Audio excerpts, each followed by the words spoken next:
క్రీస్తునందు ప్రియమైనటువంటి దేవుని బిడ్డలారా, ఈరోజు ఊరియేలు యొక్క మరికొన్ని బాధ్యతల గురించి మనం మాట్లాడుకుందాం. మనం ఒకసారి ఆలోచన చేద్దాం. ఈ శక్తి ఏ విధంగా ఉందో ఆలోచన చేద్దాం. యోహాను సువార్త 1వ అధ్యాయము 4వ వచనాన్ని కానీ మనం చూసినట్లయితే, ఆయనలో జీవం ఉండెను, ఆ జీవము మనుష్యులకు వెలుగై ఉండెను అనేటువంటి మాటను మనం చూస్తూ ఉన్నాం. దీన్ని కానీ మనము కరెక్ట్గా ఒక్కసారి ఆలోచన చేసినట్లయితే, ఈ లోకములో ఈ మనిషి యొక్క జీవితము దేవుని యొక్క వెలుగుతో ముడిపడి ఉంది అనేది మనం ఆలోచన చేస్తూ ఉన్నాం. ఈ మనిషిలో ఉన్నటువంటి ఆ వెలుగు ఏ విధంగా ఉంటుంది అంటే, వెలిగింపబడతాడా మనిషి అంటే, ఈ వెలుగు ద్వారా ఈ మనిషి ఈ లోకములో ఏ విధంగా బ్రతుకుతాడు అని కానీ మనం ఒకసారి ఆలోచన చేసినట్లయితే, ఒకసారి చూద్దాం. మనిషి దేహములో ప్రాముఖ్యమైనటువంటి భాగం ఏంటంటే కనులు. ఈ కనులు లేకపోతే ఈ మనిషి ఏమి చూడలేడు. అదే వెలుగును చూసేటువంటిదిగా కనపడుతుంది. ఈ లోకంలో చీకటినైనా చూడొచ్చు, వెలుగునైనా చూడొచ్చు. వీటిలన్నిటినీ చూడాలి అని అనుకుంటే ఈ కన్ను కావాలి. ఇక్కడ వాక్యము ఏమని చెప్తూ ఉన్నదంటే, ఆయనలో జీవముండెను, ఆ జీవము మనుష్యులకు వెలుగై ఉండెను. కనుక జీవము కలిగినటువంటి ఆ దేవుడు ఆ రోజు సృష్టించినటువంటి ఆ సృష్టిలో ఉన్నటువంటి ఆ వెలుగును ఈ మనుష్యంలో కూడా తీసుకుని వచ్చాడు. అలనాడు ఆదాము అవ్వలకు వాని నాసికారంధ్రములలో జీవవాయువుగా వాడు జీవాత్మాయను అనే దాన్ని మనం చూస్తూ ఉన్నాం. అంటే జీవము ఆయనలో ఉంది, ఆ జీవము ఈ మనుష్యంలోకి వచ్చింది. ఈ మనుష్యంలోకి వచ్చిన తర్వాత ఈ జీవము వెలుగైంది. అంటే ఈ మనుష్యుడు వెలిగింపబడ్డాడు. అప్పటిదాకా ఏమీ లేదు, అతను మట్టి మాత్రమే. ఆ మట్టి వెలిగింపబడిన తర్వాత ఆ మట్టి నడుస్తూ ఉన్నది. ఆ మట్టి ఈ రోజున మనముగా ఈ లోకంలో కనపడుతూ ఉన్నాం. కనుక ఈ రోజున మనము ఆయన యొక్క మాట మన జీవితంలో నెరవేర్చబడుతుంది.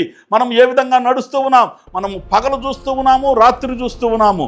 సూర్యచంద్ర నక్షత్రాలని ఈ పూట మనము చాలా క్లియర్గా చూడగలుగుతూ ఉన్నాము. ఎందుచేతనంటే, దేవుని యొక్క ప్రణాళిక, దేవుడు మనల్ని ఏలటానికి ఆయన ఆలోచన సరళిలో మనల్ని ఏ విధంగా నడిపించాలో అలా మనము నడవటానికి ఆయన మార్గాన్ని సరాం చేయటాన్ని మనం చూస్తూ ఉన్నాం. కనుక మనందరము కూడా వెలుగువారము. మన జీవితంలో మనము వెలిగింపబడాలి. మనము ఈ వెలుగు ద్వారా నడిపించబడాలి ఈ లోకములో. ఎప్పుడైతే నీవు యేసుక్రీస్తు ప్రభువు వారిని నీ స్వరక్షకుడుగా అంగీకరిస్తావో నీవు వెలిగింపబడతావు. నీవు చీకటిలో ఉండినప్పటికీ కూడా ఈ అంధకారమైనటువంటి ఈ ప్రపంచములో నుండి నువ్వు వెలిగింపబడి అనేకులకు సాక్షిగా కూడా నువ్వు తయారవటానికి అవకాశం కనపడుతుంది. అనేకులకు మార్గము చూపెట్టే బిడ్డగా కూడా నువ్వు తయారవటానికి అవకాశం కనపడతా ఉంది. యోహాను సువార్త 8వ అధ్యాయం 12వ వచనం గాని మనం చూసినట్లయితే, నేను ఈ లోకమునకు వెలుగునై ఉన్నాను, నన్ను వెంబడించు వారు చీకటిలో నడవక జీవపు వెలుగై ఉంటారని వాక్యం ద్వారా మనం తెలుసుకుంటూ ఉన్నాం. ఒకసారి ఆలోచన చేద్దాం. ఆయన నేను ఈ లోకమునకు వెలుగై ఉన్నానని చెప్తూ ఉన్నారు. మనల్ని కూడా వెలుగు కమ్మని చెప్తూ ఉన్నారు. ఎవరైతే ఆయన్ని వెంబడిస్తారో, ఎవరైతే ఆయన్ని కనుగొంటారో, ఎవరైతే ఆయన అంటి పెట్టుకొని ఉంటారో వారందరూ కూడా జీవపు వెలుగును కలిగి ఉంటారని చెప్పి వాక్యం ద్వారా బయలుపరచడాన్ని మనం చూస్తూ ఉన్నాం. కనుక ఈ రోజున మనమందరము కూడా తెలుసుకోవాల్సినటువంటి ప్రధానమైనటువంటి విషయం ఏమిటంటే, దేవుని యొక్క సృష్టిలో వెలుగు అనేది చాలా ప్రాధాన్యమైనటువంటిది. ఈ ఊరియేలు ఆర్చేంజెల్కి చాలా క్లియర్గా దేవుడు కొన్ని బాధ్యతలను అప్పగించాడు. ఆ బాధ్యతలలో ఒక బాధ్యత ఏంటంటే లైట్ ఆఫ్ గాడ్. ఈ యొక్క ఊరియేలు, ఈ లైట్ ఆఫ్ గాడ్ అనేది అగ్ని కూడా వెలుగే. కానీ ఆ అగ్ని అనేక సందర్భాల్లో దహించబడటానికి వాడబట్టాన్ని మనము గతంలో చదువుకున్నాం. అదేవిధంగా ఆ అగ్ని ద్వారా దేవుని యొక్క అనేకమైన గొప్ప కార్యాలు చేయబట్టాన్ని మనం చూసాం. ఇప్పుడు ఈ వెలుగు ద్వారా అనేకమైనటువంటి కార్యాలను కూడా మనం చూస్తూ ఉన్నాం. ఏమిటంటే, చీకటిలో అంధకారంలో మగ్గిపోయి ఉన్నటువంటి మనకు ఈ వెలుగు ద్వారా మనము ప్రకాశవంతమైన జీవితము జీవించటానికి అవకాశం కనపడుతూ ఉంది. కనుక మనం ఏ విధంగా బ్రతకాలి, ఏ విధంగా ఉండాలి, ఏ విధంగా జీవించాలని కానీ ఒక్కసారి ఆలోచన చేసినట్లయితే మనకి ఎలా బ్రతకాలో మనకు చాలా క్లియర్గా అర్థమవుతూ ఉంటుంది. అదేవిధంగా యేసుక్రీస్తు ప్రభువు వారు మరొకసారి మాట్లాడుతూ ఉన్నాడు. యోహాను సువార్త 9వ అధ్యాయము 5వ వచనం కానీ మనం చూసినట్లయితే, నేను ఈ లోకములో ఉన్నప్పుడు లోకమునకు వెలుగును అని బయలుపరచడాన్ని మనం చూస్తూ ఉన్నాం. అంటే God himself came as a human. ఆయన మనుష్య కుమారుని రూపంలో ఈ లోకంలోనికి వచ్చి ఆయన వెలిగింపబడ్డాడు. కనుక మనము వెలిగింపబడాలి. ఈ ఉరియేలు మనకు అనేకమైనటువంటి వాటి ద్వారా మన మనస్సునకు అనేకమైన విషయాలను బయలుపరుస్తూ, మన మనస్సును తేటపరుస్తూ, మనకు సమాధానం కలుగు చేస్తూ, మనల్ని ముందుకు నడిపిస్తూ, నిజాన్ని తెలియజేస్తూ, మనకు మనమేంటో తెలియజేసే విధంగా కనపడుతుంది. మనం చాలాసార్లు అంధకారమైన జీవితం జీవిస్తూ ఉంటాం.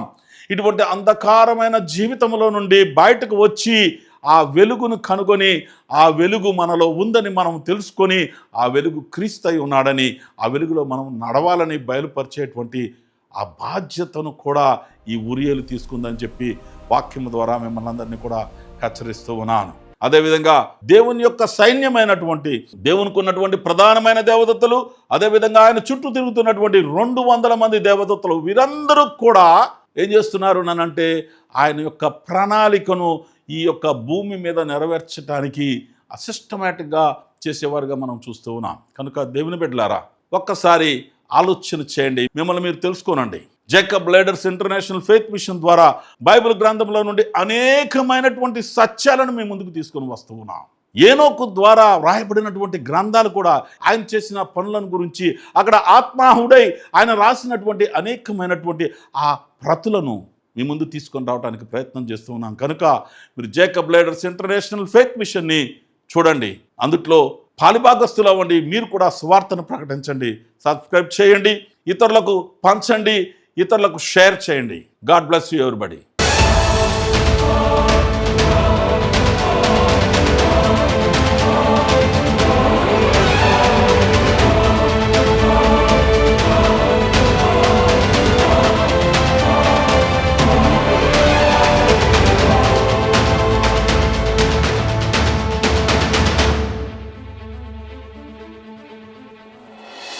Jacob's Ladder International faith Mission YouTube channel ని మీ ముందుకు తీసుకొస్తున్నాము. మీరందరూ కూడా లైక్ చేయండి, షేర్ చేయండి, సబ్స్క్రైబ్ చేసుకోండి. దేవుడి మాటలు దీవించును గాక. ఆమేన్.